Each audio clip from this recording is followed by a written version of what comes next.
I am Elaine, 28 years old, and yesterday I became a millionaire. It feels strange to even say that out loud, because wealth was never something I believed would touch my life. But here I am sitting in a mansion that feels too big for me, holding papers that say everything my Aunt Vivian built is now mine. $2 million in cash, a Victorian estate with polished floors that echo with every step, and control of the company she spent her entire life building. But before I could even begin to process what this meant, they showed up. The people I had imagined, feared, and longed for in equal measure for 15 years, my parents. The same parents who walked out one cold October morning when I was 13, leaving nothing but a note. Elaine, we cannot do this anymore. Your Aunt Vivian will take care of you. We are sorry. 16 words that shattered a childhood, 16 words that replayed in my nightmares for years. I had taught myself to believe they were gone forever. Dead, maybe. Or at least so far gone into their own addictions, debts, and shame that they might as well have been. And now suddenly they reappeared, standing in the lawyer's office, smiling like time had never passed, as if 15 years of silence and abandonment could be erased by a single false embrace. My mother's perfume hit me first, so achingly familiar, yet foreign at the same time. She reached for me, whispering, "We are your guardians. We've always been." Her words made my skin crawl. Guardians. They had abandoned me like a broken toy, and now because of Vivian's death, they thought they could reclaim me along with everything Vivian had left behind. I wanted to scream. I wanted to laugh in their faces. Instead, I froze, my voice trembling as I asked, "How did you even know about this?" They said they'd read the obituary, that they had been keeping tabs. But those words only twisted the knife deeper, because if they knew where I was all along, then every birthday I waited by the mailbox, every Christmas I sat staring at the door every night. I cried myself to sleep, believing maybe something was wrong with me, that was all deliberate. They could have reached out, they chose not to. 15 years. And now they stood in front of me not because they missed their daughter, but because they smelled money. I can't tell this story without going back to when life still looked almost normal. We were never rich, but we had enough. Friday nights were for movies and popcorn. Christmas mornings smelled like cinnamon rolls. My parents laughed, touched, smiled. I thought love lived in our small 2-bedroom apartment, but cracks were forming even then. My father's poker nights that turned into weekend trips. My mother's endless sick days when she couldn't get out of bed. I tried to ignore it. I tried to be perfect, as if my good grades or clean room could glue a family back together. Then came that Tuesday morning in October. I woke up late, confused by the silence. Their bedrooms stood empty, closets, gutted drawers pulled out. And on the counter that note. Just 16 words. No hug, no explanation, just absence. That was the day a piece of me stopped believing in promises. I didn't know what to do. I lived on cereal, cried until I had no tears left, and sat by the phone waiting for voices that never came. By the third day, social services stepped in. They called Vivian, my father's older sister, the woman who had barely been part of my life. She arrived in a sleek car, pearls around her neck, her face unreadable. "Pack what you can carry," she told me, her tone clipped but steady. And just like that, I was hers. Vivian was never warm, not the way other mothers were. She didn't shower me with affection. She didn't whisper "I love you" at bedtime. Instead, she gave me something rarer, something I didn't recognize as love until years later: consistency. She showed up. Every appointment, every meal, every moment that mattered, she was there. She never made promises she couldn't keep. It wasn't the love I thought I wanted, but it was the love I needed. And slowly it became enough. But the wound my parents left behind didn't heal easily. For years I wrote letters I never sent. I searched crowds for faces that looked like theirs. Even as I grew older, even as Vivian's steady presence built me into someone stronger, a part of me still longed for them to return, to say it was all a mistake. And now here they were, back from the dead. Except the reunion didn't feel like a dream fulfilled.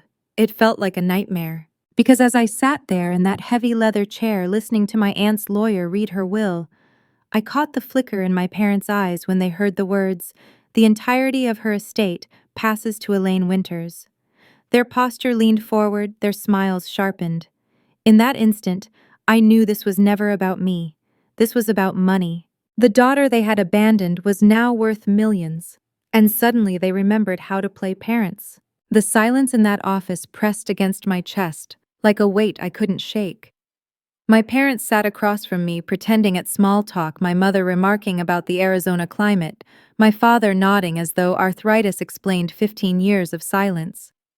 Their voices felt surreal, as if strangers were borrowing the faces I used to know. I wanted to scream at them. Where were you? Instead, I just listened. My hands clenched tight in my lap as Thompson, my aunt's lawyer, methodically read through the estate, the mansion, the company, the millions, all mine. I caught the way my father's shoulders shifted, the sharp inhale my mother tried to disguise as a sigh. They weren't even trying to hide their interest. When Thompson closed the folder, my mother leaned forward, her hand brushing mine. It's a lot for someone so young, she said, her smile soft, but strained. Fortunately, as your parents were here to help guide you. Guide me? I almost laughed. They had guided me once before, straight into abandonment. My father cleared his throat, casual in tone, but too eager in his eyes. Legally speaking, since we were never stripped of our parental rights, we remain your guardians. We'd be happy to assist with managing these assets until you're ready. Something inside me froze, then cracked open. Guardianship control. They wanted my aunt's legacy, not me. For the first time in years, I felt like that terrified 13-year-old again, clutching a note that said she wasn't worth keeping. But before I could find words, Thompson spoke with quiet authority. I think there may be confusion. We'll meet again tomorrow with the relevant documents. His eyes cut to mine, steady and reassuring. Still that night, I couldn't silence the storm inside me. Against my better judgment, I agreed to dinner with them. Part of me, stupid, wounded, desperate, still needed answers only they could give. I chose an upscale Italian restaurant, one Vivian used to favor for business dinners. If they wanted to meet me, they would have to sit in a place that smelled like her. A place that reminded me of the woman who had saved me when they couldn't be bothered. They were already seated when I arrived. My father stood to pull out my chair, playing the gentleman as though I would forget he had once walked away. My mother had freshened her makeup, her hair styled as if polishing the exterior could erase the hollow years. We ordered water, though they insisted on a bottle of wine for old time's sake. Awkward small talk filled the first minutes, questions about my education, my job, the house. Their words floated like smoke, filling the space without substance. Finally, my mother reached across the table, her fingers trembling. We owe you an explanation. I didn't move to take her hand. My father spoke, voice low. I had gambling debts. Bad ones. Dangerous men were after me. Your mother, she was drowning in depression. We convinced ourselves you'd be safer with Vivian. We thought we were giving you a chance. You had yourselves, I whispered. That's all I ever wanted. They glanced at each other, guilt painted in broad strokes across their faces. My father said he'd been clean for 8 years. My mother claimed medication had steadied her. They said shame kept them away, and the longer they waited, the harder it became. Shame. That word twisted inside me. Shame had stopped them from being parents, but not from returning the moment money was involved. And then their words shifted. My mother, casual as she twirled pasta on her fork, mentioned the house being worth $2 million at least. My father murmured about the tax implications, how overwhelming it must be for someone my age. Their concern for me was coded in numbers, percentages, value. Then the request came thinly disguised. Maybe, my mother said softly, you could help us get back on our feet. Pay off the mortgage, just $70,000, plus the medical bills. Another 30. 100,000 would change our lives. The numbers sat heavy in the air. I stared at them, cold clarity washing over me. So that's it, I said. A price tag for your return. My mother's tears spilled instantly. It's not about money, sweetheart. We just want to be a family again. A family that starts with a transaction, I said flatly. My father stiffened, his voice sharper. We're your parents. Blood means something. Blood. That word struck me like a curse. I thought of Vivian, her steady presence, her relentless discipline, her rare but deeply felt moments of quiet tenderness. She had shown me what family meant, not with blood, but with action. Yes, I said, my voice steady. Blood means something, but actions mean more. They both flinched as if my words were knives. And in that moment, I knew whatever they were here to reclaim had nothing to do with me. I barely slept that night. My mother's tears, my father's sales pitch, the way their voices slid so easily between regret and calculation, it all replayed in my head until the early hours. But what unsettled me most was the message I found waiting on my answering machine when I returned home. Miss Winters, this is Sandra Kelly. I worked for your parents at First National Bank years ago. I saw their names in connection with Vivian Hughes's obituary, and I need to warn you. Please call me before you make any agreements with them. There are things you should know. Her voice trembled with urgency. I knew then this wasn't just about abandonment. There were layers I hadn't yet seen. By morning, exhaustion had turned into something sharper: resolve. I pulled open drawers in Vivian's study, searching for answers. In the back of a locked cabinet, I found a folder marked simply Winters. Inside were documents, investigator reports, even photos. I read until my eyes blurred. My aunt had known. She had always known who my parents were, what they had done, what they were capable of doing again. The next day at Thompson's office felt less like a legal meeting and more like a battlefield. My parents arrived with an attorney of their own, a slick man named Hoffman, whose smile didn't reach his eyes. They acted confident, almost triumphant. But Thompson was ready. He spread files across the desk, his voice calm but relentless. He explained how Vivian had taken me in legally, how guardianship had transitioned into adoption by the time I turned 16. He detailed the court filings, the private investigators' reports, the signed documents, my parents' consent given in exchange for money. My mother's face went pale. My father shifted uncomfortably, his jaw tight. They claimed forgery. They claimed they never received notices. They claimed ignorance. But the reports, the photographs of my father in casinos, my mother working in bars, the records of money changing hands, all of it screamed otherwise. And then Thompson handed me an envelope, my name written in Vivian's familiar script.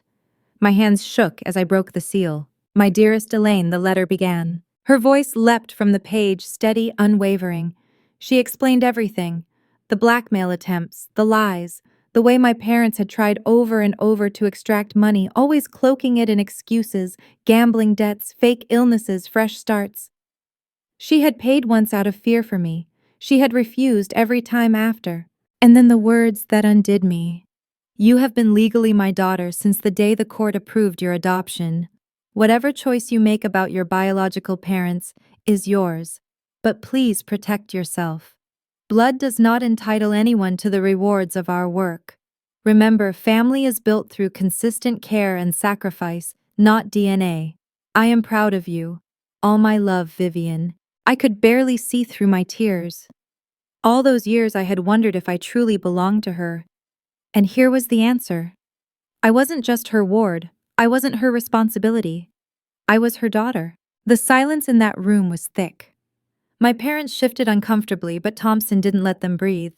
He laid out the adoption papers, the will, and the clause Vivian had added: if anyone challenged her arrangements, the entire estate would transfer to a foundation for abandoned children. I looked up at my parents then, and for the first time, I felt taller than them, older than them.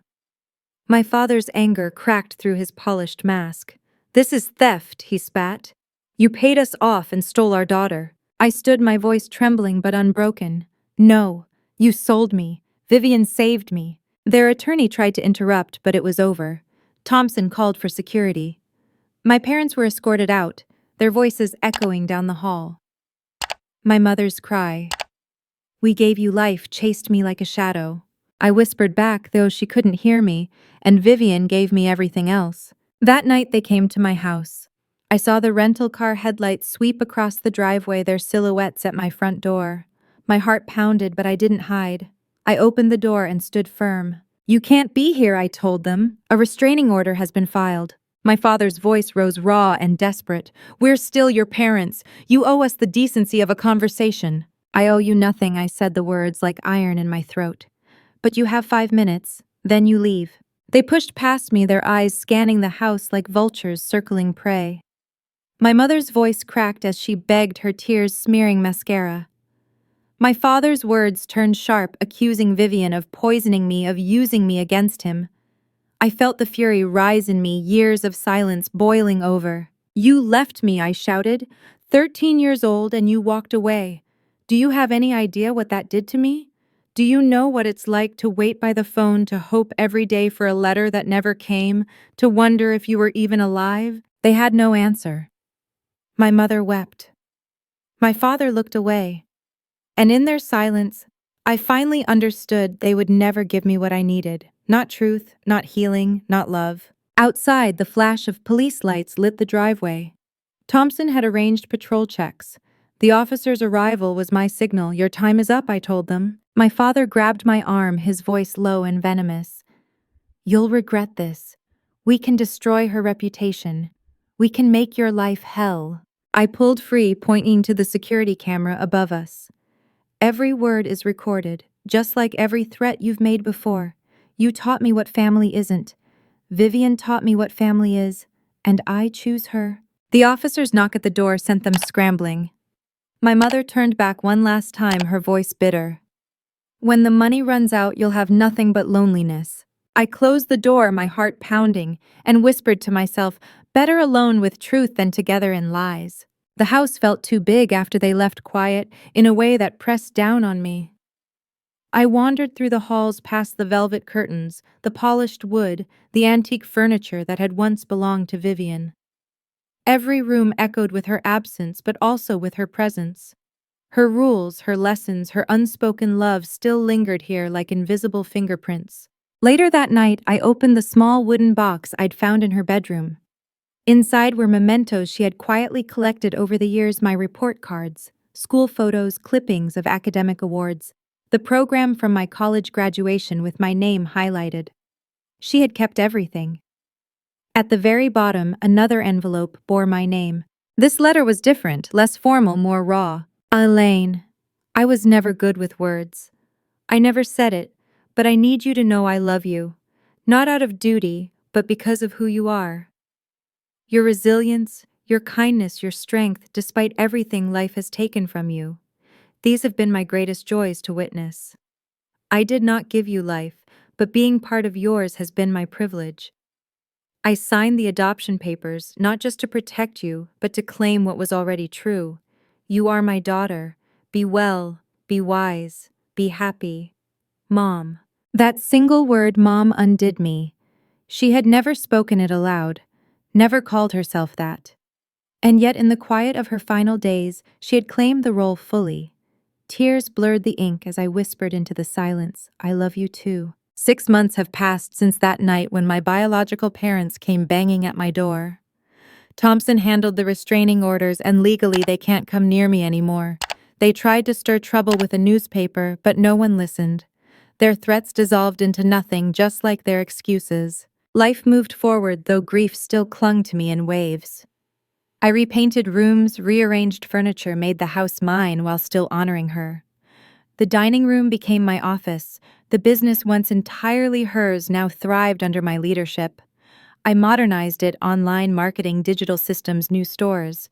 Every success felt like her hand guiding me. But it wasn't only business I inherited. I founded the Vivian Hughes Foundation for Family Reconnection, using part of her fortune to support children, abandoned like me, therapy scholarships, transitional housing. I met others who carried scars like mine. Some reunited with their parents. Others, like me, learned that chosen families can heal deeper than blood. One day, Mrs. Bentley, Vivian's housekeeper, told me something that stayed with me. She was terrified when you first arrived, she confessed. I found her at 3 in the morning, reading child psychology books online. She wanted so badly to do right by you. I realized then that love had been in the small details, all along the handkerchief, when I cried the tutor she hired, when I failed the way she never left. Even Thompson, once only her lawyer, revealed himself as more. He told me he was also my godfather, entrusted to watch over me after she was gone. Now he joins me for dinners, not with contracts or wills, but with advice, laughter, even paternal warmth. For the first time, I feel surrounded by people who stay. And still I wrestle with the letter my mother sent me 3 months ago. This time it asked for nothing. It only apologized. It admitted wrongdoing. It claimed regret. I keep it in my desk drawer unopened some days, reread on others. Part of me wonders if forgiveness could bring peace. Another part knows forgiveness doesn't mean reconciliation. For now, I let it sit unanswered. Because I no longer need them to define me. I no longer wait for the phone to ring or the mailbox to hold hope. I have built my own meaning of family through Vivian's legacy, through the foundation, through people who show up day after day. Last week, I visited her grave with fresh flowers. On the black granite headstone, I had one word engraved beneath her name, Mother. Standing there, I realized the lesson she had given me all along: family is not blood. Family is who shows up, who stays, who protects, who chooses you again and again. Wealth, I've learned, isn't in mansions or millions. It's in consistency and integrity, in the quiet but relentless love of those who don't leave. So yes, my parents gave me life, but Vivian gave me everything else: stability, purpose, dignity, love. And in the end, I choose her, always. If you've ever had to redefine family, or if you've ever been hurt by those who should have protected you, know this: you are not alone. And sometimes the family you choose will heal you more than the one you were born into. If my story touched you, please like, share, and subscribe. And tell me in the comments, do you believe blood always deserves forgiveness, or is family something we earn through care and commitment? I'd love to hear your thoughts.